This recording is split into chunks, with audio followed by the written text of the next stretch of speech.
What would happen if I told you that everything we have seen from Ferrari in 2025 so far could not matter? What Barcelona is not only one more race, but the day where the entire SF-25 project could resurrect. Or sink definitively. Stay, because what you are going to discover can completely change your vision about Ferrari this year.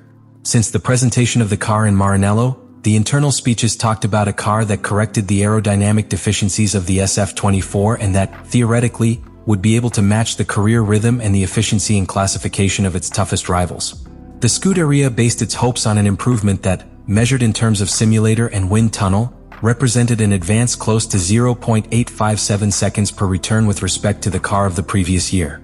A considerable figure, yes, but was quickly eclipsed into the royal track when McLaren showed an even more radical evolution of 1,359 seconds in the MCL39, leaving Ferrari evidence practically since the first round of the year. This difference was not only a matter of isolated numbers, it was a matter of trend. While McLaren, with his aggressive evolution of all the fundamental components of the car, was positioned as the new grid standard, Ferrari seemed to have opted for a more conservative development, an approach that, in the light of the initial results, was insufficient. The SF-25 began to show worrying symptoms. In classification, an average deficit of almost half a second with respect to the best McLaren, which systematically condemned its pilots from compromised positions, immersed in traffic, dirty air, and much more complex career dynamics than anticipated. Even more serious was the behavior of the SF-25 in the race. While the car showed a better performance as the fuel was consumed, its first laps were a calvary. The lack of effective aerodynamic load, especially under conditions of high fuel load and low filming heights, exposed Ferrari to a phenomenon known as residual porpoising and a thermal degradation of the tires much more aggressive than that of its rivals. This not only compromised its speed in stint long, but forced defensive career strategies that reduced their undercut options or aggressive attacks in the key moments. Melbourne's case was particularly illustrative. In the Australian GP, while McLaren and Red Bull handled the transition from wet to dry track with relative ease, Ferrari was entangled in bad strategic decisions and in the inability to maintain the optimal temperature in the tires, an old ghost of their past campaigns. Leclerc and Hamilton, trapped in the middle of the platoon, suffered to find clean rhythm, and when they did, it was too late to aspire to something more than a discreet presence in the top 10. What had initially sold as an opportunity for consolidation became the first clear sign that the SF-25, as it had been conceived, was not enough. In Shanghai, during the China GP, the stage was repeated. Although Hamilton showed flashes of his old level in sprint classification, the career rhythm in the main event again evidenced the lack of structural consistency of the SF-25. Leclerc, in an attempt to minimize damage, chose not to change its damaged front wing in an initial contact, which exposed another of the great lack of the car: extreme sensitivity to any loss of aerodynamic load, especially in the front axle. This not only unbalanced his rhythm in medium and high-speed curves, but paradoxically revealed that the car, released from a certain front load, earned peak speed but lost alarmingly in stability, a precarious balance that ended up costing key places in the development of the race. Thus, the collapse of the SF-25 was not only a matter of lack of pure speed. It was a perfect storm of interconnected factors: an insufficient technical evolution regarding competition, an inconsistent operational execution, and an organizational culture that, although improved, was still trapped between tradition and the need to adapt to a modern Formula One that no longer forgives or the slightest weakness. And to all this, the clock was still running. Every weekend that passed without Ferrari managed to capitalize on his potential at points. It was a more step towards 2025 that ran the risk of escaping from his hands before even reaching the middle of the season. The 2025 Grand Prix will not simply be another chapter in the season. For Ferrari, for McLaren, for Mercedes, and for the entire current competitive structure of Formula One, Barcelona represents a true turning point. It is not just about history, being the race that traditionally marks the closure of the first phase of the European season. It is a deep normative transformation that promises to alter the balance of power built in the first months of the championship. The key to this revolution is the final entry of the technical directive TD018. This regulation, issued by the FIA, imposes much more strict controls on the flexibility of the aerodynamic components, especially the front and rear ailerons. In theory, all teams compete under the same technical regulation, but in practice, the structural flexibility of certain components has been used for years as a gray area to generate clandestine competitive advantages. The ailerons, by flexing under aerodynamic load, allow to reduce the drag in line and generate more curve load, offering a strategic advantage that, in normal conditions, can represent up to 2/10 by return, an eternity in Formula One. McLaren and Mercedes in particular had been pointed out to make the most of this gray area. The suspicions multiplied after the first races, where their cars exhibited dynamic behaviors that suggested too high aerodynamic load levels for the rigidity they should show in standard adjustments.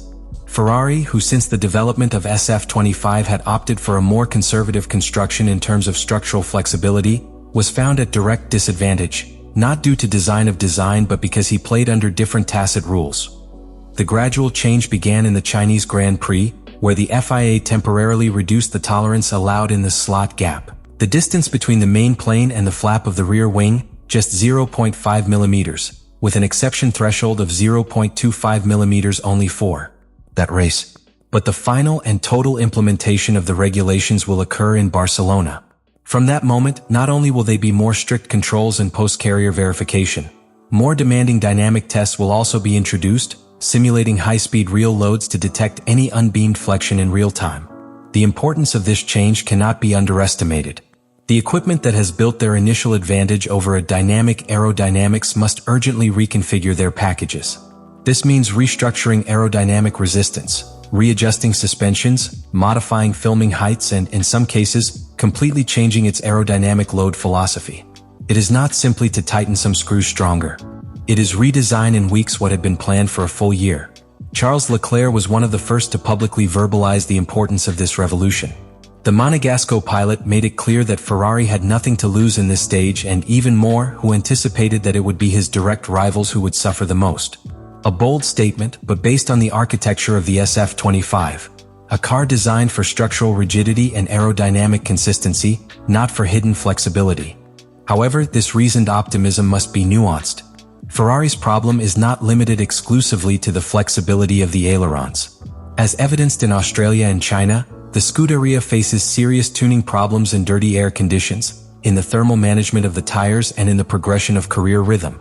The implementation of the TD018 may partially close the classification gap, but if Ferrari fails to resolve its inherent weaknesses in stint-long and in high degradation scenarios, the real impact of this normative advantage could be very limited. In addition, there is another factor that should not be ignored: the reaction capacity of its rivals. McLaren, under the direction of Andrea Stella, has proven to be one of the most adaptive teams of the modern era, capable of reversing critical situations in record time. Mercedes, with all his experience in the management of operational windows under changing regulations, will not stay with crossed arms either. Red Bull, although in an internal process of turbulence for the low performance of its new pilots and the growing pressure on Verstappen, remains technically a latent threat. Thus, Barcelona is configured as a crossroads. If Ferrari manages to capitalize on the implementation of the TD018 with an impeccable execution, he could recover the land lost in the Construction Championship and revive his ambition to fight for the title. If it fails, if you are unable to take advantage of this unique window, the consequences will not only be technical. The media pressure, internal wear, and organizational tensions could explode in a season that, instead of being redemption, runs the risk of becoming another painful chapter in the long and turbulent modern history of the Scuderia. In that sense, Ferrari's real challenge is not just a technician. It is psychological, cultural, and strategic. And everything will be decided in a single weekend. Barcelona is not a simple grand prize. It is the crossroads where the true fiber of the rampant Cavallino will be measured.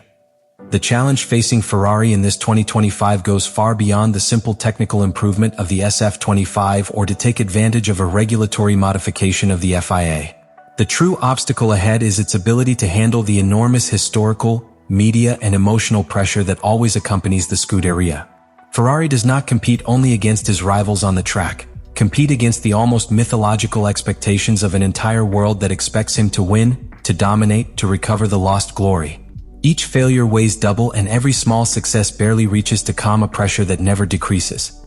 Lewis Hamilton, star signing for this season, perfectly personifies the double face of this pressure.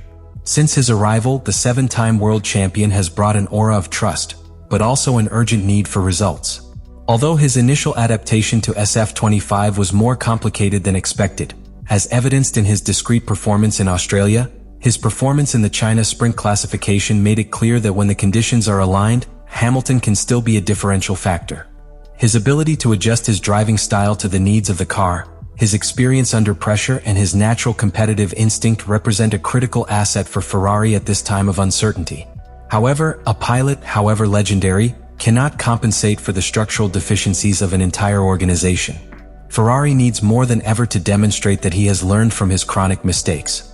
Errors that manifest in erratic strategic decisions, in slow stops in boxes, in internal communication failures, and in a culture that has historically oscillated between overwhelming and panic.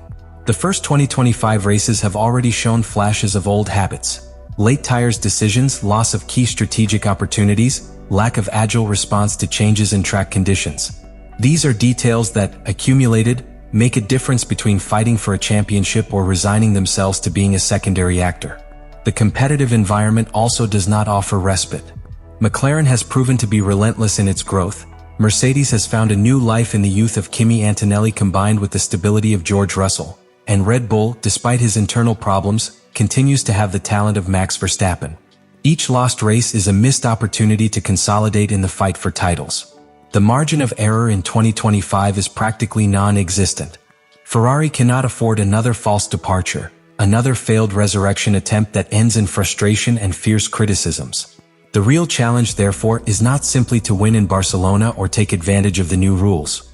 The challenge is to demonstrate that Ferrari can be a modern, methodical, strategic, and cold team under pressure. A team capable of correcting in real time, adapting, of being relentless in the execution, and resilient before the inevitable blows that brings a long and brutal season such as Formula One. Only, and not simply by a change of regulations, you can aspire to close the circle of its desired redemption. In this sense, the Spain Grand Prix will not be a speed exam, it will be a complete trial on the character of Ferrari. If they fail, it will not be due to lack of talent or opportunities, but for not having known how to evolve in time. And if they succeed, it will not be a blow of luck, but the confirmation that finally, after so many years of false hopes, Ferrari has been truly Ferrari again. The 2025 season has begun with an intensity that few could anticipate, and at the center of this whirlwind is Ferrari, facing perhaps one of the most critical moments in its recent history. Barcelona is not simply one more appointment in the calendar. It is a unique opportunity to redeem himself before his hobby, before his critics, and more importantly, before themselves. The technical challenge that implies adapting to the new FIA regulations will be huge, but the real challenge will be to demonstrate that this time they have resilience, structure, and temper to face the circumstances under extreme pressure.